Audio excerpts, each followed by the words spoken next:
We've spoken about Gorbachev's political policies. We've spoken about glasnost and perestroika. Perestroika was supposed to be a way of fixing the economic problems. So keeping in mind the information about perestroika, we are now going to start discussing the actual economic policies themselves. But before we go there, we need to discuss the situation that Gorbachev inherited and his outlook on it. So, we will be talking about his goals. Yes, goals. Our learning objectives. 1. Understand what was the purpose of these economic policies in a little bit greater detail than improve the economy. Analyze the causes of success and failure of these economic policies. Essentially, in this video, what we're going to be looking at is the foundation of all of it. And this is going to provide you with some of the information that you can then use to analyze and explain these economic policies, the outcomes of them. And understand the relationship between the Soviet system and difficulties with the economic reforms. Now, the thing is that with this one, we've been talking about the Soviet system for a long time.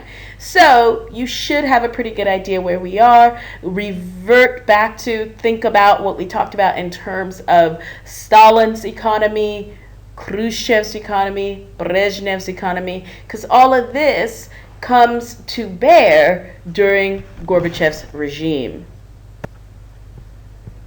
So take a minute to look at this cartoon discussing Gorbachev's goals and what he hoped to achieve versus the economic reality of the situation.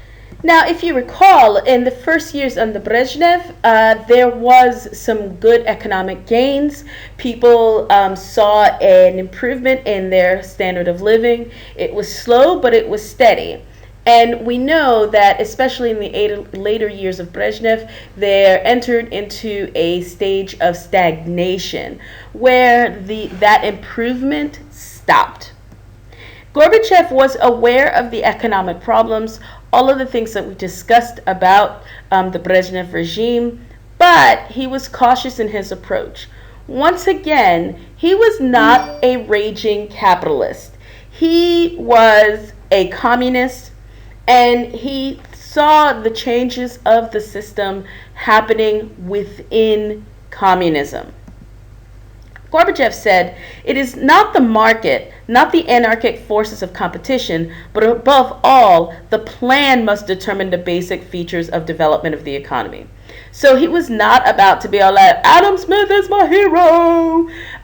He's saying he's still a Leninist. He's still about communism. It's not the market. It's not competition, but it is the plan developed by the central government.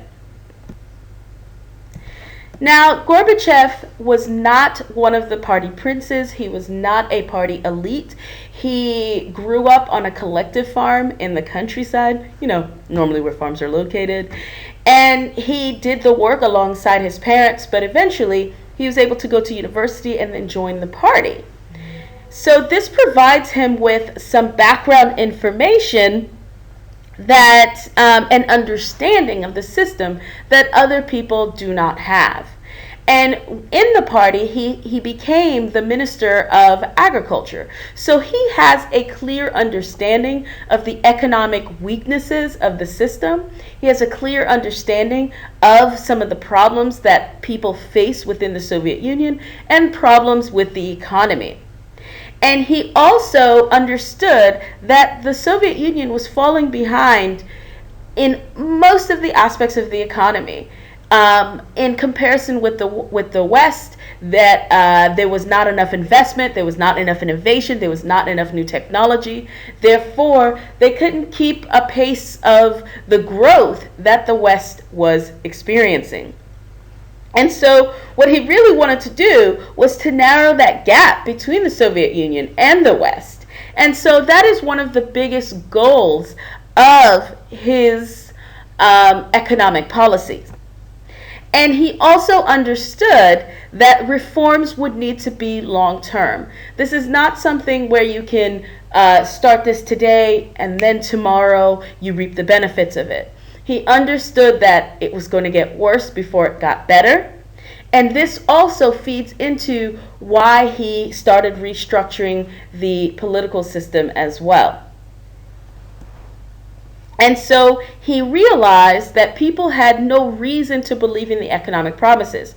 For the entirety of the Soviet Union, the government had been promising all kinds of things, all kinds of things.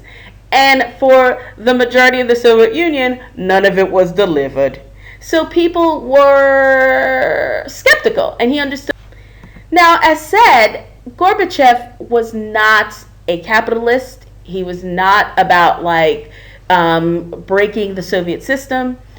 And the majority of the people who were within the government were also not capitalists. The system was broken. The system wasn't working. And in essence, the system had gone as far as it could before it's going to fall apart. But they could not conceive of overhauling it. They couldn't see that it was broken. There was this optimism, this hope that all of these changes would happen, but still within the system that they have in place. And ultimately, though, the changes that are going to be implemented within the government wind up undermining the existing centrally planned economy. So they tried to fix it, but they fixed it so good it got broke.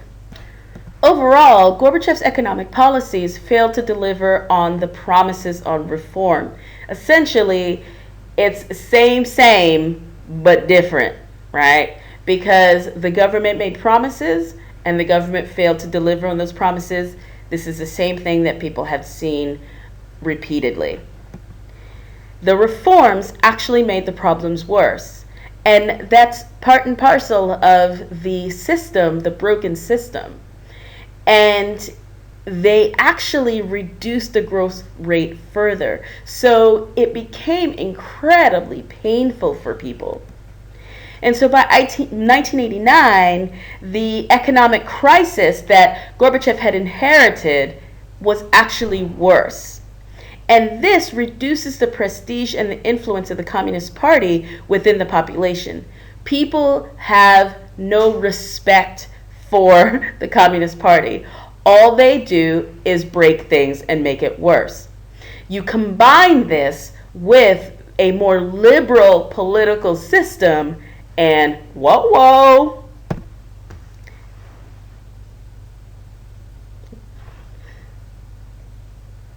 Looking at our handy-dandy chart, you can see the average annual per capita GDP growth rate in the Soviet Union from 1950 to 1991. And so what we're talking about here is actually what people experience. So we're looking at how much the economy is growing, and then how much on average and each individual was reaping the benefits of that growth. And so from 1950 to 73, we have this high economic growth. Things are pretty good. Then you have this period of stagnation where it slows down close to zero under the late Brezhnev period. Then under Perestroika, it goes down into the negatives. So people already were living in a difficult way. And so his economic policies made it worse. And for people living at the margins, it would have been incredibly unbearable and difficult.